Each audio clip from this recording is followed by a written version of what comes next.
คนลาวบ่ผิดหวังเลยที่ได้เป็นเพื่อนบ้านกับคนไทยคนไทยเมตตาคนลาวเอ็นดูคนลาวย่ำเกิดอุทกภัยต่างๆก็มีแต่พ่อแม่พี่น้องคนไทยที่ยื้อมือซอย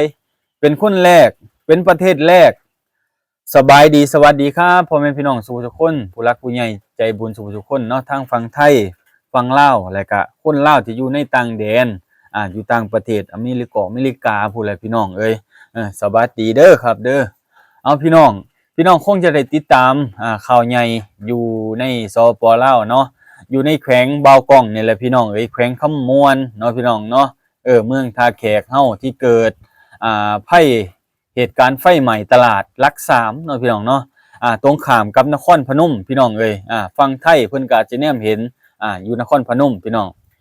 บาวกองดีใจหลายพี่น้องเอ้ยที่แรกก็คิดว่าเจ้าหน้าที่ลาวเฮาควบคุมไฟเป็นฝ่ายเดียวแต่บ่แม่นเนาะพี่น้องเนาะคือมีเจ้าหน้าที่ไทยเพิ่นมาซอยเจ้าหน้าที่ดับเพลิงนะพี่น้องเพิ่นมาซอยดับไฟอยู่ในตลาดหลัก3ซอยพ่อแม่พี่น้องเช้าขายไม่ค่าเช้าขายน่ะพี่น้องเอ้ยดีใจหลายที่แรกบ่ก้องก็โอ้ว่าเข้าไปเบิ่งลึกๆเนาะติดตามเบิ่งลึกๆเนาะบ่ก้องก็คือว่าอะไรพี่น้องบ่ก้องอยู่บ้านนอกบ้านนาถ้าว่าติดตามบ่ฮอดบทจอดบ่ถึงอีหลีต้องขอโทษขออภัยเนาะพี่น้องเนาะเพราะว่ามันไฟดับแล้วมันบ่มีสัญญาณพี่น้องเอ้ยแล้วเฮามาเปิดเห็นตอนสุดท้ายโอ้ยปัตตานีเอ้ยดีใจหลายแล้วก็พ่อแม่พี่น้องเพิ่นคอมเมนต์เข้ามานะมีทั้งพี่น้องเจ้าหน้าที่ฝั่งไทยเจ้าหน้าที่เพิ่นมาช่วยเด้อเจ้าหน้าที่ฝั่งไทยเพิ่นมาช่วยเด้อบ่กองเด้อเพิ่นคอมเมนต์เข้ามาโอ้ยบ่กองก็แฮงดีใจคักแล้วพี่น้องเอ้ยเมื่อวานนี้คือสิตนหลายพี่น้องคนเกิดไฟไหม้ก็มีเนาะพี่น้องไฟลวกไฟหยังหลายคือกันเนาะพี่น้องเนาะแต่ว่ายังดีเนาะคนบ่เจ็บหลายพี่น้องเอ้ยนี่แหละบ่กองว่าไทยลาวน่ะเป็นพี่น้องกันอยู่ไสยามตกทุกข์ได้ยากคือบ่กองนี่ตกทุกข์ได้ยากเพิ่นก็ยังซอยเมตตาพี่น้องเอ้ยมีพ่อแม่ทางฝั่งไทยเพิ่นซอยเข้ามาเนาะหรือว่าพ่อแม่พี่น้องอยู่ฝั่งไทยเพิ่นไปอยู่ประเทศนอกเพิ่นได้รับได้ดีเนาะเพิ่นก็ซอยเหลือมาเนาะพี่น้องเนาะคือเหตุการณ์แบบนี้นะเพิ่นอยู่ใกล้ๆตรงข้ามกันพี่น้องใครแน่มีสะพานแห่งที่3เนาะคือนครพนมกับแขวงคำม่วนนี่พี่น้องบอกว่าโคตรดีใจเลยเนาะพี่น้องเนาะที่เพิ่นข้ามมาซอยได้ท่วงที่เลยพี่น้องซ้ำว่าเนาะพี่น้องเนาะแล้วก็บรรเทาความทุกข์ให้แม่ค้าเช้าขายได้หลายแห่งเนาะอพยพสินค้าต่างๆนานาเนาะพี่น้องเนาะสิ่งของที่สิเกิดเพิ่งไฟใหม่ต่อหั่นน่ะพี่น้องเจ้าหน้าที่เพิ่นก็โคตรเก่งเลยพี่น้องเอ้ยบ่แม่นบ่กองว่าจังซั่นจังซี่ได้เก่งแฮงอีหลีสมกับบ่กองย่องบางคนน่ะเพิ่นเว้าให้บ่กองสารพัดที่บ่กองย่องคนไทยนะนี่เห็นแล้วบ่เนี่ยผลงานเพิ่นเนาะพี่น้องเนาะนี่แหละผลงานของคนไทยจิตใจของคนไทยเนาะพี่น้องเนาะคือเพิ่นเป็นซำคนที่อุ้มสู้คนลาวหลายๆคนได้เนาะพี่น้องเนาะคือคนลาวเฮาได้รับได้ดีเนาะก็บางทีก็ไปเฮ็ดเวียกเฮ็ดงานไทยหรือว่าไปทำธุรกิจอยู่ไทยก็ได้รับได้ดีคือไอ้วินวิลเลียมก็ได้เนาะได้รับได้ดีอยู่ฝั่งไทยเพิ่นไปขายสินค้าต่างๆนานาเนาะพี่น้องเนาะไปสร้างธุรกิจอยู่พุ่นเนาะก็ได้รับได้ดีอยู่ฝั่งไทยนะพี่น้องเนาะมีหลายคนพี่น้องเอ้ยนับแต่ดาราเนาะแล้วก็คนลาวเฮาทุกมื้อนี้แหละที่ไปหาเฮ็ดเวียกเฮ็ดงานก็ได้จากเมืองไทยได้เฮือนได้ซ่านได้ที่ได้ทางทำมาหากินเนาะพี่น้องเนาะอันนี้แหละพี่น้องเอ้ยคำว่าพี่น้องเพิ่นบ่ทิ่มบ่ปากันเนาะพี่น้องเนาะบ่ก้องเชื่อเสมอเด้เนาะแล้วก็บ่เคยเนรคุณเนาะพี่น้องเนาะสิยังอยู่คงแบบนี้ก็คงสิเว้าอยู่แบบนี้ตลอดไปเนาะพี่น้องเนาะนี่แหละคือความซื่อตรงของบ่ก้องแหละแล้วก็บ่คิดจะไปโกงไปกินไผเนาะพี่น้องเนาะแล้วก็บ่เว้าเอาหน้าเอาตาไผอีกเนาะพี่น้องเนาะถ้าว่าในความเป็นจริงมันเป็นจริงก็คือสิเว้าออกมาให้มันเป็นจริงเท่านั้นเนาะพี่น้องเนาะสิบ่บิดบ่เบียงเนาะให้มันเกิดความแตกแยกในบาดสุดท้ายเนาะพี่น้องเนาะเพราะว่าถ้าว่าเฮาไปเว้าบิดบาดเบียงเนาะพี่น้องเนาะคือไปอ้างอิงแบบว่าถ้าว่าเป็นความจริงอ้างให้เป็นบ่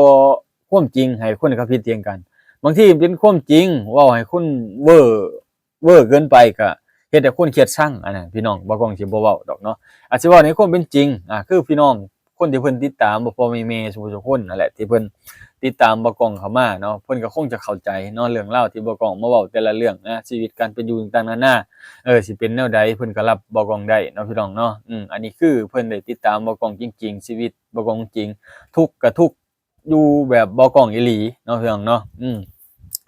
นี่แหละพี่น้องเอ้ยความจริงใจของคนไทยน่ะเพิ่นเมตตาเพิ่นให้กำลังใจคนลาวเฮาเพิ่นฮู้ว่าคนลาวเฮานะในตามบ้านนอกบ้านนาเพิ่นเขาเจ้าฮู้ว่าเฮาทุกข์เฮายากอีหลีแหละเนาะเพิ่นจะอยากช่วยเหลือเข้ามาเนาะพี่น้องเนาะบ่กล้องก็โคตรดีใจเลยเนาะที่เพิ่นบ่ทิ่มบ่ปะเลยแหละเนาะคือเหตุการณ์ใหญ่ๆแบบนี้สมมุติเหตุการณ์ที่ผ่านมาก็คือเหตุการณ์ที่อิหยังก็คน7คนที่ไปติดอยู่ในถ้ำน่ะก็คือเจ้าหน้าที่ไทยเพิ่นประสานกับทางลาวเฮาประสานไปเนาะพี่น้องเนาะเพื่อเอากู้ภัยทางไทยที่เก่งๆแล้วก็ต่างประเทศเข้ามาช่วยเนาะพี่น้องเนาะอันนี้ก็โคตรดีใจเลยเด้อพี่น้องอันนั้นคือเป็นอีกข่าวใหญ่ๆเลยนี่มาเป็นข่าวอีกข่าวหนึงนี่อยู่ในตัวแข็งเบากล้องอยู่เลยเนาะพี่น้องเนาะคือแข็งขมวนนี่เมืองท่าแขกนี่พี่น้องใกล้ๆกับเบากล้องเลยพี่น้องถ้าไปก็คงสิบ่ไกลพี่น้องเพราะว่าอยากไปเบิ่งเนาะแต่ว่าการที่เฮาไปถ่ายไปหยังกับเหตุการณ์แบบนี้นะมันก็สิยากแหน่จักหน่อยพี่น้องเพราะว่าเจ้าหน้าที่เพิ่นบ่อยากให้ถ่ายปานใดเด้พี่น้องกับเรื่องราวแบบนี้เนาะที่เอาออกมาให้สื่อโซเชียลเบิ่งในมุมมองที่แบบสิเสียหายๆนะแต่ว่าแต่ก่อนแต่กี้นะแต่ว่าปัจจุบันนี่เพิ่นอาจสิอ่าอนุโลมได้แน่แล้วเนาะพี่น้องเนาะเพราะว่าทั้งสื่อออนไลน์ก็ตีแผ่หลายๆอย่างหลายๆแนวชีวิตการเป็นอยู่ของคนลาวเฮาได้หลายมุมเนาะให้พ่อแม่พี่น้องได้เบิ่งในตามชนบทบ้านนอกบ้านนาแหน่เนาะเพราะว่าความเป็นจริงมันก็คือความเป็นจริงณวันยังค่ำนะพี่น้องจักมื้อทุกคนเนาะในโลกนี้ก็ต้องฮู้เนาะเพราะว่ามันบ่แม่นแต่เฮาเว้านะพี่น้องเนาะคนที่เขาเจ้าเข้ามาเล่นมาเที่ยวเขาเจ้าได้เห็นมุมมองหลายๆมุมมองในบ้านในเมืองเฮาเพิ่นก็ในหลายจุดหลายๆบ่อนเนาะ ที่เพิ่นได้เห็นเพิ่นก็ไปเว้าต่อๆปากต่อข้ามไปเนาะพี่น้องเนาะเพิ่นก็เว้าสู่กันฟังในมื้อหน้ามื้อในถ้าว่าเพิ่นมาเล่นมาเที่ยวเพิ่นเห็นในจุดนี้อยากไปช่วยเหลือเด้ว่านะคนเด็กนักเรียนยังขาดอุปกรณ์การเรียนมึกปุ่มมิกซอต่างๆนานากระดานดอกกระดานดำที่จะสอนให้เด็กน้อยเป็นพิมพ์โครงสร้างเนาะพี่น้องเนาะเพราะว่าการที่จะให้บ้านเมืองเขาเจริญก็คือนี่แหละเด็กน้อยนักเรียนนี่แหละพี่น้องถ้าว่าเฮาได้ให้เด็กน้อยได้เรียนได้สูงเนาะในอนาคตประเทศชาติเฮาอาจสิเจริญรุ่งเรืองขึ้นหลายเนาะพี่น้องเนาะเพราะว่าคนหลายๆคนก็สิเริ่มมีความรู้อ่านออกเขียนได้ไปนั่นไปนี่พอได้เฮ็ดเวียกเฮ็ดงานให้ท่านผู้ท่านคนเนาะพี่น้องเนาะนี่ได้บ่ต้องคิดประมาณนี้ได้เนาะพี่น้องเนาะอาจสิบ่คือกับผู้หลักผู้ใหญ่เพิ่นเนาะแต่ว่าผู้หลักผู้ใหญ่เพิ่นคิดแนวใดเฮาบ่ต้องบ่ฮู้แต่ว่าบ่ต้องคิดประมาณนี้ ถ้าว่าแต่มันเป็นความเป็นจริงได้ก็คงสิดีบ้านเมืองเฮาคงสิเจริญลูกหลานใหญ่มาก็คงสิบ่ได้จากบ้านจากเมืองไปคงจะได้พัฒนา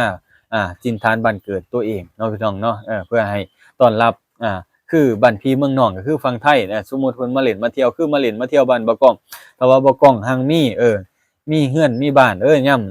ถึงว่าบ่มีรถมีเรือก็พอมีมอไซค์ก็สิไปรับเพิ่นหรือสิ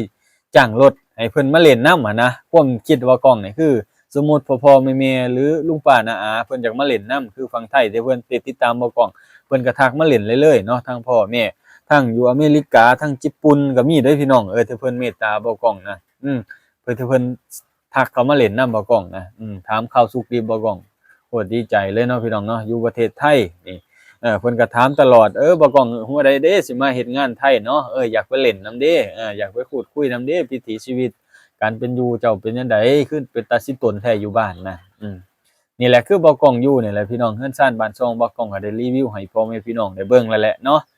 นี่พี่น้องก็มื้อนี้ก็บ่กล้องพามาเบิ่งแล้วก็มาขอบคุณพ่อแม่พี่น้องฝั่งไทยและเจ้าหน้าที่ไทยเนาะ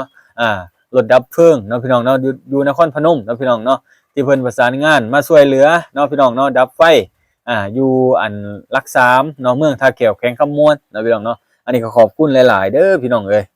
แล้วก็ขอบคุณผู้หลักผู้ใหญ่ที่ยังเมตตาที่ยังเบิ่งคลิปบ่กล้องเนาะพี่น้องเนาะแล้วก็เพิ่นช่วยเหลือค่าอยู่ค่ากินบ่กล้องเข้ามาค่าน้ำค่าในอะไรพี่น้องเอ้ยคือทั้งเว้าตรงๆก็ได้ก็ย้อนว่าความบ่มีนี่พี่น้องบ่กล้องเลยปากขอเพิ่นเนาะพี่น้องเนาะอันนี้ก็ขอบคุณหลายๆครับ